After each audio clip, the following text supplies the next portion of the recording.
Hi hello welcome to our channel. నేను మీ సిరి. ఈరోజు మనం చెప్పుకోబోయే కథ ప్రియనేస్తం పార్ట్ 135. వీడియోలోకి వెళ్లే ముందు లైక్ చేసి హైప్ చేయడం మిస్ చేయకండి ఫ్రెండ్స్. ఇక కథలోకి వచ్చేయండి. ఆంటీ అంటూ హేమంత్ను వదిలి మల్లిక దగ్గరికి వచ్చింది. మల్లిక కట్లతో ఉండడం చూసి ఆగిపోయింది హనీ. హనీ డోంట్ టచ్ పిన్ని, పిన్నికి ఇంజెక్షన్ చేశారు అని మల్లిక కుడి చేతినున్న నీడిల్ గుర్తులను చూపించింది రక్ష మొద్దుగా. హనీ మరింత కళ్ళు పెద్ద చేసి మల్లిక వైపు చూస్తూ నొప్పిగా ఉందా ఆంటీ అని ఏడుపు గొంతుతో అడిగింది. అదేం లేదు, చిరునవ్వుతో చెప్పింది మల్లిక. అందరూ వాళ్ళ నుంచి హేమంత్ వైపుకి చూపులు తిప్పారు. థ్యాంక్ యూ సో మచ్, నా పాప నా కళ్ళ ముందుండడానికి కారణం నువ్వే. హేమంత్ గొంతులో కృతజ్ఞత స్పష్టంగా కనిపిస్తోంది. అతని భుజం అలా తట్టినట్టు ఫ్రెష్ అవ్వడానికి అన్నట్టు వెళ్ళిపోయాడు అర్జున్. మల్లిక ఇబ్బందిగా నవ్వింది. కూర్చోండి, కాఫీ ఇస్తాను అన్నది ప్రవర్తిక. నో థ్యాంక్స్ అండి, హేమంత్ మొహమాటంగా అన్నాడు. పర్లేదు కూర్చోండి అని అంటూ అతనితో చెప్పి హనీని రక్షని తనతో పాటు తీసుకెళ్లిపోయింది. మల్లిక దగ్గర గొడవ చేస్తున్నారన్న ఉద్దేశంతో. రక్ష పిలవడంతో బలవంతంగా రక్ష ప్లే రూమ్కి వెళ్ళిపోయింది హనీ. మల్లిక వదిని హనీకి వెళ్ళబుద్ధి కాలేదు. హేమంత్ తన వైపు చూస్తున్నట్టు అనిపించడంతో ముఖం తిప్పుకుంది మల్లిక. ఆమెకు చాలా ఇబ్బందిగా ఉంది. తన పాపను కాపాడేసరికి అలా చూస్తున్నాడా? ప్రవర్తిక త్వరగా వస్తే బావుండు అనుకుంటూ కూర్చుంది మల్లిక. ఐఎమ్ సారీ, కాసేపటి తర్వాత అన్నాడు హేమంత్. అతని వైపు అయోమయంగా చూసింది మల్లిక. నువ్వేంటో తెలియక ఏదేదో అనేశాను. అతడి ముఖంలో గిల్టీనెస్ స్పష్టంగా కనిపిస్తోంది. ఆ రోజు మాట్లాడుకున్నాం కదండి, ఇక వదిలేయండి అని ఆమె నవ్వలేక నవ్వింది. ఆమె వ్యక్తిత్వాన్ని గమనిస్తూ కాస్త ఆశ్చర్యపోయాడు హేమంత్. ప్రవర్తిక కాఫీ తెచ్చి ఇచ్చింది. మళ్ళీ నువ్వు కూడా తీసుకోవే, కాస్త రిలీఫ్ అవుతావు అని ప్రవర్తిక చెబుతుంటే వద్దన్నట్టు తల తిప్పింది. అప్పుడప్పుడు తాగితే ఏం కాదులేవే మల్లికతో చెబుతూనే హేమంత్కి అందిస్తుంటే అతను మొహమాటంగానే తీసుకున్నాడు కాఫీని. వద్దక్క, మల్లిక ముఖాన్ని అదోలా పెట్టింది. ఆమెకది ఇష్టం లేదేమో అని అతను అనుకుంటూ మౌనంగా గమనిస్తున్నాడు. మీరు మాట్లాడుతూ ఉండండి, ఇప్పుడే వస్తాను అని వాళ్ళకి చెప్పి అర్జున్ కోసం కాఫీ పట్టుకెళ్ళింది. అతనికి ప్రవర్తికనే చూస్తుంటే అబ్బురంగా అనిపిస్తోంది. ఆమెకు తన భర్త, తన పాప, తన ఇల్లే లోకంలాగా హేమంత్కి అనిపిస్తుంటుంది. ప్రవర్తికతో ఉంటున్న మల్లిక కూడా అదే వ్యక్తిత్వానికి చెందిందేమో అని అతని అభిప్రాయం. హేమంత్ కాఫీ తాగుతూ ఆమెనే గమనిస్తున్నాడు. ఆమెకి అక్కడి నుంచి వెళ్ళిపోవాలనుంది, కానీ నడవలేనట్టు ఊరుకుంది మల్లిక. మరో 5 నిమిషాలకి ఇక తన వల్ల కాక మెల్లిగా పైకి లేచింది. ఒక్కసారిగా కాలు విపరీతమైన నొప్పి కలిగింది. వెంటనే బ్యాలెన్స్ చేసుకోలేక పక్కనే ఉన్న సోఫాని మరింత గట్టిగా పట్టుకుని ఆమె చిన్నగా అరిచింది. హనీ కోసం వెనక్కి చూస్తున్న హేమంత్ ఆమె శబ్దం చేయడంతో తిరిగి చూశాడు. మల్లిక నిలబడి అవస్థలు పడుతుంటే అతను గబాలన లేచి ఆమె భుజాలు పట్టుకుని సరిగ్గా సోఫాలో కూర్చోబెట్టాడు. ఎక్కడికైనా తీసుకెళ్లాలా అని అతను అడుగుతుంటే తల అడ్డంగా ఊపింది మల్లిక. మరి ఎందుకు లేచావు? ఏం లేదు, ఊరికే లేచాను. అతను పట్టుకోవడంతో ఆమె మరింత ఇబ్బందిగా వెనక్కి సర్దుకోవడం అతను గమనించి చేతులు వదిలేశాడు. ఓకే, జాగ్రత్త ఆమెకు చెప్పి హనీని కేక వేశాడు. హనీ రాలేదు, కానీ ప్రవర్తిక వచ్చింది. మరోసారి అతని పిలవగా హనీ కూడా ముఖం వేలాడదీసుకుని వచ్చింది. మేము వెళ్దామండి అని అతను చెబుతుంటే, డాడీ నేను ఆంటీ దగ్గర ఉంటాను ప్లీజ్, తండ్రి తిడతారని తెలిసినా తప్పక అడిగింది హనీ. మల్లిక అలాగే ఉంటే హనీకి అక్కడి నుంచి వెళ్ళబుద్ధి కావడం లేదు. మీరు కూడా ఉండండి, టిఫిన్ చేసి వెళ్దరు అని ప్రవర్తిక చెప్పింది. లేదండి, నాకు వర్క్ ఉంది, హనీని నేను మళ్ళీ వచ్చి తీసుకెళ్తాను అంటూ కూతురి తల నిమిరి అప్రయత్నంగా మల్లిక వైపు చూశాడు హేమంత్. వాళ్ళని చూస్తున్న మల్లిక గబుక్కున ముఖం తిప్పుకోవడం అతను గమనించాడు. హనీకి చెప్పి అతను అక్కడి నుంచి వెళ్ళిపోయాడు. పిల్లలు ఆడుకుంటుంటే వదిలేసి వంట కోసం వెళ్ళిపోయింది ప్రవర్తిక.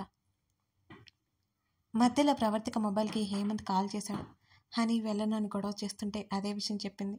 అతను మరో 6 గంటలో వస్తానని చెప్పి కాల్ కట్ చేశాడు. అతని ఆలోచనలు మల్లిక వైపుకి మల్లుతున్నాయి. దీనికి అంతటికీ కారణం తన తల్లి. తనకంటే చాలా చిన్న అమ్మాయి మల్లిక. అంతేకాదు, తనకి పెళ్ళై పాప కూడా ఉంది. హేమంత్ తనకు తానే నచ్చ చెప్పుకుని మల్లిక ఆలోచనల నుంచి బయటపడడానికి ప్రయత్నం చేస్తున్నాడు. టాబ్లెట్స్ ప్రభావంతో మల్లిక నిద్రపోయింది. హేమంత్ హనీ కోసం వచ్చేసరికి ఆమె బయట ఎక్కడా లేదు. రక్ష, హనీ ఆడుకుంటుంటే హనీ రాను అని చెప్తున్నా బలవంతంగా తీసుకెళ్ళిపోయాడు హేమంత్. తర్వాత రోజు నుంచి ఇద్దరు పిల్లలు స్కూల్కి వెళ్ళిపోయారు. అంతకుముందు జరిగిన కారణం హేమంత్ పాప కోసం ముందుగానే వెళ్తున్నాడు. మల్లిక కాళ్ళ నొప్పి తగ్గి తనకైన గాయం తగ్గుముఖం పడుతున్నట్టు ఉంది. మరో వారం రోజులకి మల్లిక కోలుకుంది ఆ గాయాల నుంచి. ఈ ఫోటో చూడు, ఇతను ఒక సాఫ్ట్వేర్ ఎంప్లాయ్, పెద్దగా ఆస్తులు లేవు. ఇక్కడ హైదరాబాద్లో ఒక ఇల్లు ఉంది, తల్లిదండ్రులు ఉంటారు, ఒక్కడే కొడుకు. మల్లిక నచ్చింది. వాళ్ళ ఫ్యామిలీ బ్యాక్గ్రౌండ్ కూడా కనుక్కున్నాను, అందరూ మంచివాళ్ళు. తనకి ఇతని ఫోటో చూపించు, నచ్చితే అప్పుడు చూద్దాం అంటూ తన ఫోన్లో ఉన్న ఫోటో ప్రవర్తికకి తీసి చూపించి సెండ్ చేస్తూ చెప్పాడు అర్జున్. ఆ ఫోటో వంక చూసింది ప్రవర్తిక. కొంచెం ఛాయ్ తక్కువ, అయినా వంక పెట్టడానికి వీల్లేదు అన్నట్టుగా ఉన్నాడు. ఇతను మీకెలా తెలుసు? నీ అన్న కాడ పనిచేసే ఆఫీస్లో వర్క్ చేస్తున్నాడట, వాడికి ఇతను చాలా రోజుల నుంచి తెలుసట అని అన్నాడు అర్జున్. ఆస్తుల గురించి నాకు పట్టింపు లేదు, కానీ మల్లికకి ఇదివరకే పెళ్ళయిందని సంగతి మీకు చెప్పారా అని ప్రవర్తిక అడిగింది. అప్పుడే గదిలో నుంచి వచ్చిన మల్లిక ఆ మాటలు వింటూ అక్కడే ఆగిపోయింది. ఇంకా లేదు, మాట్లాడతాను అని అర్జున్ అన్నాడు. ముందు మాట్లాడండి, అతను అన్నీ అంగీకరిస్తేనే మల్లికకి ఫోటో చూపిస్తాను. ఆ ఫోటో చూపించాక దానికి నచ్చాక అతను కాదంటే దాని మనసు బాధపడుతుంది అని అన్నది ప్రవర్తిక. అర్జున్ సరే అన్నట్టు తల ఊపాడు. మల్లిక అక్కడి నుంచి వెనుతిరిగి గదిలోకి వెళ్ళిపోయింది. వాళ్ళిద్దరూ తన తల్లిదండ్రుల్లా తన బాధ్యత తీసుకోవడం మల్లికకి కళ్ళల్లో నీళ్లు తెప్పించింది. మెల్లిగా ఆమెకి ఏడుపు ఎక్కువ సాగింది. తన కోసం వాళ్ళిద్దరూ ఎంత శ్రమ పడుతున్నారో అనిపించింది. తనతో చిన్నప్పుడు ఆడుకుని తన్ని అక్క అని పిలిచినందుకే ప్రవర్తిక తన కోసం ఎంత చేస్తోంది. రక్ష వచ్చినట్టు మాటలు వినిపిస్తుంటే మల్లిక కళ్ళు తుడుచుకుంది. తను కనుక ఎడవడం రక్ష చూసిందంటే అందరికీ చెప్పి గొడవ చేస్తుందని మల్లికకి తెలుసు. కాసేపటికి హనీ కూడా వచ్చినట్టు అర్థమైంది. ఆమె అలాగే గదిలో పడుకుని ఉంది. ఇద్దరు పిల్లలు వచ్చి తన్ని చూసి సైలెంట్గా వెళ్ళిపోవడం అర్థమయ్యి మల్లికకి నవ్వొచ్చింది. ఆ ఇద్దరు చిన్నాళ్ళకి ఎంత అర్థం చేసుకునే మనసుంది అనుకోకుండా ఉండలేకపోయింది. రోజులు గడుస్తున్నాయి. మల్లిక తల్లి ఫోన్ చేసి రమ్మని గొడవ చేస్తుంది. మల్లిక కూడా ఒకసారి వెళ్ళి వస్తే బాగుండు అనుకుంటోంది. కానీ ప్రవర్తికి అసలు ఒప్పుకోవడమే లేదు.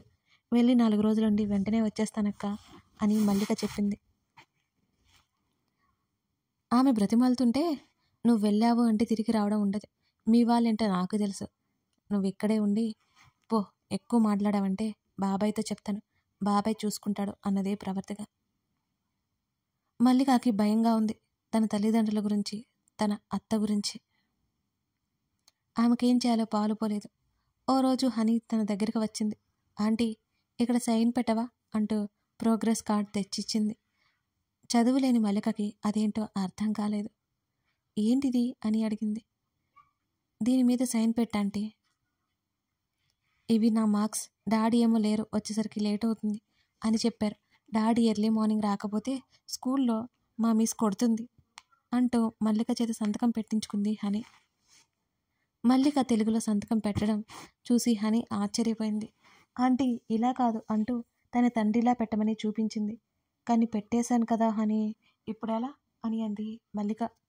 ఓకే, నెక్స్ట్ టైం ఇలా పెట్టాలి సరేనా అని హనీ చెప్పగానే మల్లిక సరే అన్నట్టు తల ఊపింది. హనీ సంతోషంగా అక్కడి నుంచి వెళ్ళిపోయింది. ఆ చిన్న విషయానికి ఆ పాప ఎందుకంత సంతోషపడుతుందో మల్లికకి అర్థం కాలేదు. మల్లిక సంతకం తన స్థానంలో హనీ పెట్టించుకొని వెళ్ళిపోయిందని మల్లికకేం తెలుసు. మరునాడు కూతురు బుక్స్ నుంచి అది కింద పడిన హేమంత్ చేతిలోకి తీసుకున్నాడు సైన్ చేయడం కోసం. అక్కడ మల్లిక పేరు స్పష్టంగా తెలుగులో కనిపిస్తుంటే హేమంత్ విస్తుపోయాడు. హనీ, ఏంటిది? తండ్రి కోపంగా అడగగానే ఉలిక్కిపడి బిక్క చచ్చిపోయింది. మాట్లాడవేంటి, నిన్నే అడుగుతున్నాను చెప్పు అని హేమంత్ సీరియస్గా అన్నాడు. నువ్వు ఆఫీస్కి వెళ్ళావు డాడీ, అందుకే ఆంటీ సైన్ పెట్టించుకున్నాను అని చెప్పింది. హనీ, డోంట్ బీ స్మార్ట్, దీని మీద సైన్ ఎవరు పెడతారు? హేమంత్ సీరియస్గా అడిగాడు. మమ్మీ ఆర్ డాడీ అని చెప్పింది. మరి మల్లిక ఆంటీ సైన్ ఎందుకు ఉంది? ఎవరు సైన్ చేయాలో నీకు తెలుసు కదా అని హేమంత్ సీరియస్నెస్ చూపించాడు. నాకు మల్లిక ఆంటీ మమ్మీ, నన్ను కేర్ చేస్తుంది, ఫుడ్ తినిపిస్తుంది, నన్ను ఆడిస్తుంది, అందుకే నేను సైన్ చేయించుకున్నాను అని హనీ కూడా గట్టిగా చెప్తుంటే హేమంత్ కాసేపు మాట్లాడలేనట్టు చూశాడు కూతురి వైపు. No Honey, she is not your mummy అని చెప్పాడు హేమంత్. అతను నచ్చజెప్పబోయాడు. నో డాడీ, మమ్మీ చేస్తున్నవి ఆంటీ కూడా చేస్తుంది, షీ ఈజ్ మై మమ్మీ అని హనీ గట్టిగా ఏడ్చింది. కూతురిని దగ్గర కూర్చోబెట్టుకుని కళ్ళు తుడిచాడు హేమంత్. నువ్వు ఇలా మాట్లాడితే ఆంటీకి కోపం వచ్చి నీతో ఎప్పటికీ మాట్లాడదు. హేమంత్ మల్లిక మీద చెప్పి బెదిరించడం మొదలుపెట్టాడు. నో డాడీ, ఆంటీతో నేను చెప్పాను. కూతురి మాటలకు అతను అవాక్కయ్యాడు. ఏంటి ఈ మాటలు చెప్పావా? హేమంత్ ఆశ్చర్యపోతున్నాడు. ఎస్, నేను డైలీ చెప్తాను ఆంటీకి, అయినా ఆంటీ నాతో ఆడుకుంటుంది. ఆంటీకి కూడా నాకు మమ్మీగా ఉండడం ఇష్టం అని అంది హనీ. ఏంటి, ఎవరు చెప్పారు నీతో? హేమంత్ అడుగుతుంటే హనీ కాసేపు ఆలోచిస్తూ ఉంది. ఆంటీ చెప్పిందంటే తన డాడీకి కోపం రాదు అన్న ఉద్దేశంతో ఆంటీ చెప్పింది. నాకు మమ్మీగా ఉండడం ఆంటీకి చాలా ఇష్టం డాడీ అంటూ తన ఫీలింగ్స్ అన్నీ మల్లిక మీదకు తోసేసింది హనీ. ఏంటి హనీ నువ్వు మాట్లాడేది? విషయం చెప్పి సైన్ చేయించుకున్నావా? హేమంత్ అదే ఆశ్చర్యంతో అడిగాడు కూతుర్ని. అవును, మమ్మీ బదులు నువ్వు సైన్ చేస్తావా ఆంటీ అంటే చేసింది. ఆంటీకి మన ఇంట్లో ఉండడం కూడా చాలా ఇష్టమే, కానీ ఆంటీ వాళ్ళ ఇల్లు అది కాబట్టి ఆంటీ మన ఇంటికి రాదు అని కూతురు చెప్తున్న అబద్ధాలు నిజమే అనుకుంటున్నాడు హేమంత్. అంతేకాకుండా హనీ అబద్ధాలు చెప్పాలని మాట్లాడలేదు. ఎలాగైనా మల్లిక తనకి తల్లి కావాలని ఆ చిన్నారి బాధ. హేమంత్ కాసేపు నిశ్శబ్దంగా ఉన్నాడు. అతనిలో మల్లిక గురించి ఇంకా ఆలోచనలు ఎక్కువైపోయాయి. మల్లికకి యాక్సిడెంట్ అయిన తర్వాత హేమంత్ ఆమెని చూడలేదు. ఎప్పటిలా ఆ రోజు బయటికి రావట్లేదు. ఉదయం పూట ఆమె కోసం చాలాసార్లు గమనిస్తూనే ఉన్నాడు. హనీ వెళ్ళి వస్తూ విషయాలన్నీ చెబుతోంది. ఓ రోజు సాయంత్రం ప్రవర్తికతో పాటు బయట వరండాలో కూర్చున్న మల్లికని చూశాడు హేమంత్. అతను పైన బాల్కనీ నుంచి చూస్తున్నాడు. ఆమె ప్రవర్తికతో నవ్వుతూ మాట్లాడుతూనే ఉంది.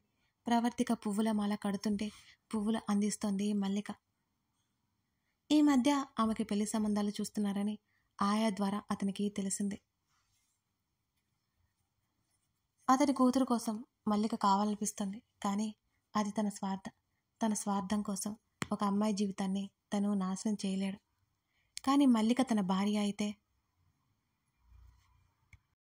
ఆ ఆలోచనకి హేమంత్ ఒక్కసారిగా ఉలిక్కిపడ్డాడు. గట్టిగా 2 చేతులు జుట్టు లోపలికి పోనించుకుని అలాగే కాసేపు ఉండిపోయి 2 లెంబలు వేసుకుని లోపలికి వెళ్ళిపోయాడు. మరో 1 నెల రోజుల తర్వాత హేమంత్ తల్లి వచ్చింది. తన నానమ్మ రాగానే హనీ హుషారుగా మారిపోయింది. మల్లిక గురించి హనీతో మాట్లాడింది ఆవిడ. మల్లిక ఆంటీ గురించి గొప్పగా చెప్తూ తనతో ఉండట్లేదని ఆమె ఏడ్చింది కూడా. ఒకసారి మల్లికతో మాట్లాడితే బాగుండు అనిపిస్తోంది ఆవిడకి. తన కొడుక్కి ఆస్తి ఉంది, మంచివాడు, అందంగా ఉంటాడు. మల్లికని పెళ్లి చేసుకుంటే ఎంత బాగుంటుంది. తన కొడుకు జీవితం బాగుపడుతుంది. ఆమెకి ప్రవర్తిక మాటలు మళ్ళీ గుర్తుకొచ్చాయి. ఒకవేళ హనీ గురించి షరతు పెడితే హనీ తన కొడుకు జీవితానికి అడ్డు అయితే హనీని తనే తీసుకెళ్ళిపోతుంది. తన కొడుకు జీవితం అప్పుడు ఒక గాడిలో పడుతుంది అనేది ఆమె ఆలోచన. ఎన్నాళ్ళు ఇలా ఒంటరిగా బ్రతుకుతాడు? కూతురి కోసం ఆలోచిస్తూ తన జీవితాన్ని పాడు చేసుకుంటున్నాడు తన కొడుకు. ఆమెకి కొడుకు గురించి చాలా బెంగ అయింది. తమ వల్లే తన కొడుకు కనీసం టైం ఇవ్వకుండా ఆ దెయ్యాన్ని తీసుకొచ్చి పెళ్లి చేశారు తమే. తొలి రోజులో తన కోడలు బంగారం అని అనుకుంది, కానీ కనీసం ప్రెగ్నెన్సీ వస్తే అబార్షన్ చేయించుకోవాలి అనగానే ఆమెకి గుండె జల్లుమంది. ఎంతగానో బ్రతిమాలి అబార్షన్ చేయించుకోకుండా ఆపడానికి ఆవిడ చాలా ప్రయత్నం చేసింది. హేమంత్ కూడా చాలా సీరియస్గా అయ్యాడు. కోప్పడ్డాడు, తిట్టాడు. హనీ పుట్టిన తర్వాత కనీసం పాపకి పాలు ఇవ్వడానికి కూడా ఇష్టపడేది కాదు ఆ అమ్మాయి. అసలు తల్లేనా అనిపించేది హేమంత్కి తన భార్యని చూస్తే. ఆమె ఆగడాలు అతను భరించలేకపోయాడు. కనీసం పాప మీద ప్రేమ చూపించినా ఆమెంటే విరక్తి పుట్టి దూరంగా ఉండేవాడు కాదు. కానీ అది కూడా లేదు. ఆమెకి చాలా వ్యవహారాలు ఉన్నాయని అతనికి చాలా ఆలస్యంగా తెలిసింది. ఆమెకి విడాకులు ఇచ్చి పడేశాడు.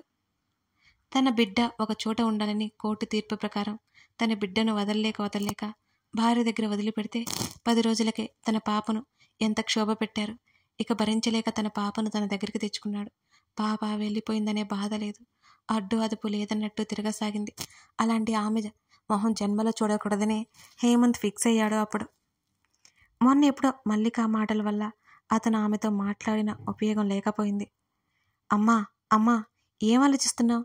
హేమంత్ పిలుపుకి ఆమె ఉలిక్కిపడింది. ఆలోచన నుంచి బయటకు వచ్చింది. కథ కొనసాగుతుంది. ఇప్పుడు ఆవిడ తన కొడుకుని మల్లిక గురించి పెళ్లి చేసుకోమని బలవంతపెడుతుందా? హేమంత్ కూడా అలాంటి ఆలోచనలే వస్తున్నానని తల్లితో చెప్పగలడా? ఇవన్నీ తెలుసుకోవాలంటే తర్వాత భాగం చూడాల్సిందే. కథ నచ్చితే లైక్ చేసి మీకేమనిపించిందో చిన్న కామెంట్ చేయండి. అదే నాకు పెద్ద ప్రోత్సాహం. Thank you for watching this video.